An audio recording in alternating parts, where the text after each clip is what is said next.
নমস্কার বন্ধুরা, চম্পাস কিচেনে সবাইকে স্বাগত জানাই।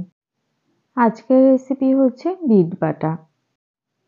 আমরা মেয়েরা কিন্তু প্রায়শই হিমোগ্লোবিনের অভাবে রক্তাল্পতায় ভুগে থাকি, তাই বিটরুটকে নানাভাবে খাওয়াটা কিন্তু শরীরের জন্য ভীষণই উপকারী। তো আজকে তোমাদের সাথে বিটরুট কী করে আমি বাটা তৈরি করি তার রেসিপিটাই শেয়ার করব।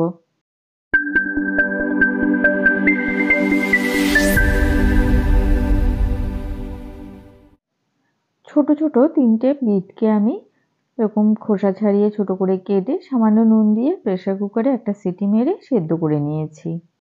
বিট পুরোপুরি ঠান্ডা হয়ে যাওয়ার পরে এগুলোকে একটা মিক্সিং জারের মধ্যে ঢেলে নিচ্ছি। মিক্সিং জারের মধ্যে এবারে দিচ্ছি 4 কোয়া রসুন আর 2টো কাঁচা লঙ্কা, সামান্য জল দিলাম। এবার এগুলোকে মিহি করে বেটে নেব। বিট বাটা হয়ে গেছে, এবারে এটাকে একটুখানি তেলের মধ্যে নেড়ে নেব। তো কড়াই গরম করে এর মধ্যে দিয়ে দিচ্ছি 2 টেবিল স্পুন রিফাইন্ড অয়েল, একটা শুকনো লঙ্কা দিচ্ছি আর দিচ্ছি 1/4 টিস্পুন কালো জিরে। লো ফ্লেমে কিছুক্ষণ নাড়াচাড়া করে এগুলোকে ভেজে নিয়েছি। লঙ্কার কালার চেঞ্জ হয়ে গেছে। এবারে বেটে রাখা বিটরুটটা দিয়ে দিলাম। আমাদের চ্যানেল চম্পাস কিচেনের রেসিপিগুলো যদি তোমাদের ভালো লাগে তাহলে অবশ্যই চ্যানেলটাকে সাবস্ক্রাইব করে নেবে এবং পাশে থাকা বেল আইকনটাকে প্রেস করে দেবে। এতে করে যখনই আমি নতুন ভিডিও আপলোড করব সাথে সাথে নোটিফিকেশন তোমাদের কাছে পৌঁছে যাবে।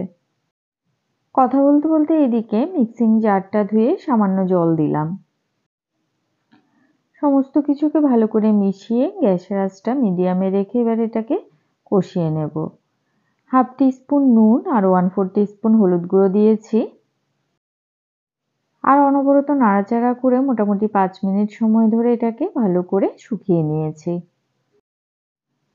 বিটের সম্পূর্ণ জল শুকিয়ে গেছে আর বেশ সুন্দর কড়াই থেকেও ছেড়ে একটা মন্ডের শেপ হয়ে গেছে।